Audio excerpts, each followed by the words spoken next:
Hello students. So far in chapter 5, we have completed some sums of exercise 5.1. In order to go further, now we have to cover some theory topics of vectors. These include certain theorems which are important for you and other concepts as well which will be coming in your exams. Unlike calculus where we can survive by memorizing certain formulae without really understanding them, in vectors we really have to go deeper and grasp the theory to get the sums. Having said that, at the end of this lecture, which will cover most of the theory topics, I will share with you some points. You can say some formulae that will help you out with the sums. So be patient and listen till the end. We begin with theorem 1, which says that two non-zero vectors A and B are collinear if and only if there exist scalars m and n. At least one of them is non-zero such that ma plus nb is equal to 0. Now, the first part of the proof, it is called only if part. Suppose we have a and b as collinear vectors. In that case, we can say that there is a scalar called t between them, such that a is equal to tb. This we had seen in the first lecture itself. So, we can say that a minus tb is equal to 0, or ma plus nb is equal to 0 if we put m as 1 and n as minus t then. So we have proved the theorem. Now suppose we have to see the converse of the theorem. What is the converse? In the converse we already have ma plus nb is equal to 0. Can we say that a and b then are collinear to each other? So here, since ma plus nb is 0, we can say that ma is equal to minus nb, or a is equal to minus n upon mb, where suppose minus n upon m is t, another scalar, we can say that a is equal to tb. We know that if this is the condition, if a is a scalar multiple of b, then a and b are collinear to each other. Now we move on to what are coplanar vectors. Now two or more vectors are coplanar if they lie in the same plane or in parallel planes. Observe the figure over here. Observe figure 5.17.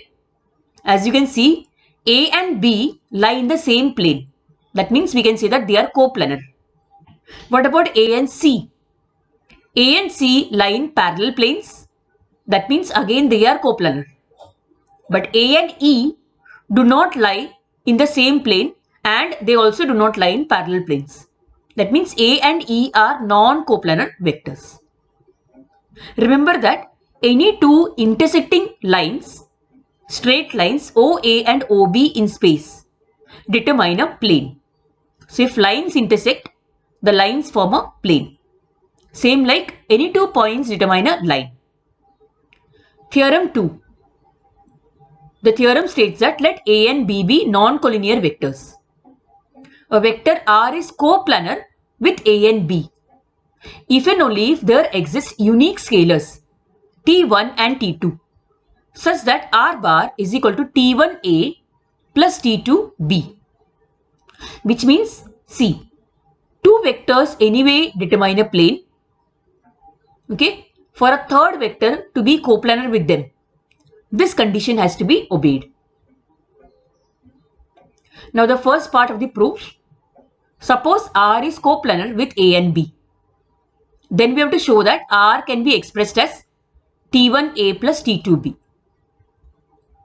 Now suppose from the figure, observe the diagram. Suppose A lies along OA and B lies along OB. Given a vector R bar with initial point O, suppose we take OP as R bar over here. Now draw the lines parallel to OB meeting OA in point M. This line meets OA in point M. And also another line parallel to OA meeting OB in N. Then we can say that ON is equal to T2 into B bar and OM is equal to T1 into A bar, where T1 and T2 are real numbers. So by the triangle law or by the parallelogram law, in the parallelogram law we have studied, no, the diagonal of a parallelogram can be expressed in vector form this way. That is, since R is a diagonal of this particular parallelogram, that is OMPN, we say that R bar is equal to T1A plus T2B. So thus we prove the theorem. Now the converse of the theorem. Suppose R is equal to T1A plus T2B. Can we say that R, A and B are coplanar? Now here A and B are anyway coplanar. So we can say that T1 into A and T2 into B are also coplanar. That means T1A plus T2B is coplanar with A and B. That means T1A plus T2B is nothing but R, and therefore we can say that A, B and R are coplanar. Thus we prove the theorem and its converse also. This brings us to theorem 3, which states that three vectors A, B and C are coplanar if and only if there exists a non-zero linear combination XA plus YB plus ZC is equal to 0, where X, Y and Z are not equal to 0. Okay, remember this. Now expressing vectors like this as a sum of each other is called as a linear combination of vectors. Okay, so the first part of the theorem, only if part, we assume that A, B and C are coplanar. Now the case 1, suppose any two of the vectors, say A and B are collinear. A and B are collinear vectors. Now we have learnt in theorem 1 that suppose A and B are collinear, then we can have scalars X and Y, at least one of which is non-zero, such that XA plus YB is equal to 0. That means we say that XA plus YB plus 0C is equal to 0. Putting Z is equal to 0, we can also say that XA plus YB plus ZC is equal to 0. We can prove it in this way. But case 2 is also there. In case 2, suppose no two vectors are collinear. That means A, B and C, none of them are collinear to each other. Then, as it is already given that C is coplanar with A and B, we have assumed no, that C is coplanar with A and B. So we have scalars X and Y such that C is equal to XA plus YB. This from theorem 2. So we say that XA plus YB minus C is equal to 0, and this is the required solution, because if Z is minus 1, then we can say that XA plus YB plus ZC is equal to 0. So thus we proved the theorem. Now the converse of it. Suppose XA plus YB plus ZC is equal to 0, then are the three vectors, that is A, B, C, coplanar with each other. Now here, let us say that one of them is non-zero. Say Z is not equal to 0. In that case, we say that we divide each term by Z and write it in this way. That is C is equal to Z upon ZC upon Z is C, isn't it? So C is equal to minus X upon ZA minus Y upon ZB. This is according to theorem 2, isn't it? So by theorem 2 we can say that C is coplanar with A and B. Thus we say that A, B and C are coplanar vectors. So in this way we prove the theorem and its converse.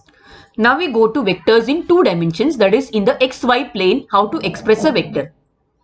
Suppose in the xy plane we have a point M such that the coordinates of M are 1, 0, it lies on the x-axis. Similarly, we have another point, say N, such that the coordinates of N are 0, 1 because it lies on the y-axis.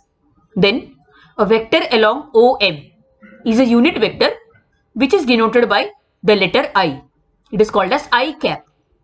So I cap is a unit vector starting from the origin along the positive x-axis. Similarly, a unit vector along ON which has magnitude 1, that is, and it is denoted by the letter J. So we call it as J cap. Thus we can say that OM, vector OM is I cap and vector ON is J cap. Now suppose P is a point lying in this plane, in the XY plane, and the coordinates of P are 3 and 4. Then this OP is a vector along P and OP can be expressed as 3I plus 4G. So in this way, we express a vector in the two-dimensional system. Now we move on to the three-dimensional coordinate system, whereby we have three planes at least to consider, that is the XY, YZ and the XZ plane. So there is an additional axis, that is Z axis. Okay, so this is used to express vectors in space. Any point in space can be determined by the three-dimensional coordinate system. This we had studied last year itself. Now in this particular plane, suppose P is a point and P has the coordinates x, y, z. Then we can express the vector P in a particular way. We'll arrive at that after learning little bit more about theory. So with P as a point in space, we draw the perpendiculars PL, PM and PN through P to the planes, that is YZ plane, XZ plane and XY plane. Thus, we get a figure and this figure is called as a rectangular parallelepiped. Now in this particular figure, when we observe the figure, we find that the coordinates of the points on the x-axis, y-axis and z-axis are A, B and C.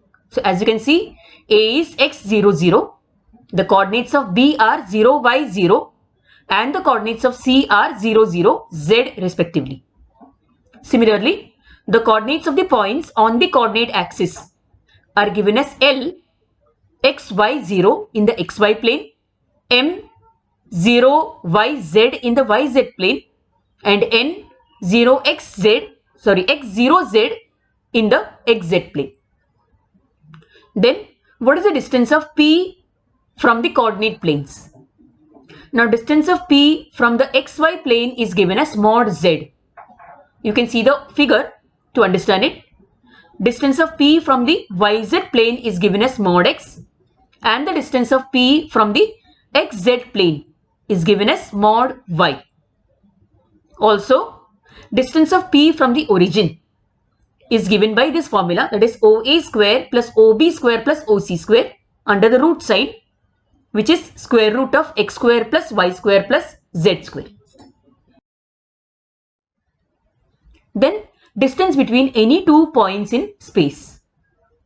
Now here, distance between the 2 points, that is A having the coordinates x1, y1, z1 and B having the coordinates x2, y2 and z2 in space is given by distance formula. Well, it is an extension of the distance formula which we had learnt in the lower classes. Here we also extend the formula to include the z coordinate that is there. Okay, so length AB is equal to root of x1 minus x2 the whole square plus y1 minus y2 the whole square plus z1 minus z2 the whole square. This formula has practical applications in the sums. Then, suppose we consider this particular figure, okay, having the x-axis, y-axis and the z-axis also. We take the points A, B and C on the x-axis, y-axis and z-axis such that OA, mod OA, the magnitude of OA vector is 1. Similarly, OB and OC are also unit vectors. Then, these vectors OA, OB and OC are called as unit vectors along the axis x, y and z respectively. And these vectors are denoted by I, J and K cap. So these are called as standard unit vectors. So remember this, henceforth we will be expressing vectors mostly in the form of I, J and K only. So we come to theorem 4. In theorem 4, if A, B, C are three non-coplanar vectors, then any vector r bar in space can be uniquely expressed as a linear combination of A, B and C. Now this part I am leaving it to you as an assignment to be read from page number 142. The summary is r bar can be expressed as XA plus YB plus ZC. Now we come to a very important part of the lesson, that is the position vector of a point P in space if P has the coordinates x, y and z. Okay, so observe the following figure that is there. In this figure, O is taken as the origin having the coordinates 0, 0, 0. Okay, the vector OP having O as the initial point and P as a terminal point. The vector OP bar is called as the position vector of point P with respect to O. Now let us see how OP bar can be expressed in terms of I, J and K. Suppose P is a point having the coordinates x, y, z in space. Then from the figure, we have OA is equal to PM, which has value x. Observe the figure and see. OB, which is PN, which is y, and OC, which is PL, which is z. Thus, A, B and C have these particular coordinates as they are given over here. Suppose I, J and K are the unit vectors along the positive x, y and z axis respectively. Then we have OA as xi, we can express OB as yj and OC as zk. Now OP is the position vector of point P in space with respect to origin O. Now observe how OP is represented in terms of I, J and K. Now in triangle OLP, we have OP is equal to OL plus LP. As you can see in the triangle OLP, by triangle law, OP is equal to OL plus LP. Okay, now OL can be written as OA plus AL. Observe this triangle OAL. In OAL, OL by triangle law, OL is equal to OA plus AL. Thus we have OP, which is written as OA plus AL plus LP. Now AL and OB both are equal. Okay, therefore from the figure, you can observe in the figure, and therefore we have OA plus OB plus OC. So AL can be replaced with OB. Just now we saw that OA is nothing but XI, OB is YJ and OC is ZK. Thus OP can be written in terms of XI plus YJ plus ZK. Now the magnitude of OP. Now in right angle triangle OLP, we have OP square is equal to OL square plus LP square. That means we have from right angle triangle OAL, OL square is actually OA square plus AL square. So thus OP square is OA square plus AL square plus LP square, or OA square plus OB square plus OC square. If you have understood the previous part, easily you will understand this part also, which means x square plus y square plus z square. So length OP is root of x square plus y square plus z square, and that is the magnitude of the vector OP. So this is a very important part, how to find the magnitude of a vector. Okay. Now if R is a position vector of point P with respect to origin O, that means if OP bar is equal to R bar, then we can say that R bar is equal to XI plus YJ plus ZK. So X, Y, Z are the components of R along OX, OY and OZ. Thus, any vector in space can be expressed as a unique linear combination of I, J and K. Let us summarize what we have learned so far. This is going to be useful to us in sums. The first one, two vectors A and B are collinear if there exist scalars m and n such that ma plus nb is equal to 0. Similarly, if A and B are non-collinear vectors, then a third vector R is coplanar with A and B if we can express R as R is equal to ma plus nb. That means if we can express R as a linear combination of A and B. Similarly, three vectors A, B and C are coplanar if they can be expressed as a linear combination as xa plus yb plus zc is equal to 0. This can be extended to four vectors as you saw in theorem 4. Then the position vector of a point P, x, y, z in space is given as OP is equal to xi plus yj plus zk. So this is the way in which we will be expressing any point in space. Then the magnitude of OP bar, which is xi plus yj plus zk, is given as root of x square plus y square plus z square. This you have to remember under any condition. We'll be using it frequently. Then the vector joining 2 points A and B is given as AB bar, which is OB minus OE, which is B bar minus A bar. Again a point which you have to keep in mind. So we stop over here. We have learned enough theory for a day actually. In the next lecture, we will be continuing with our sums of exercise 5.1. Let us see what are the problems that we are going to face over there. Okay, so make the theory thorough. At least keep these points in mind and learn those theorems eventually, so that if they come in the board exam, you can answer them easily. So with this, we stop the lecture. Stay healthy, stay safe. Do subscribe and like the channel. We'll meet in the next lecture now.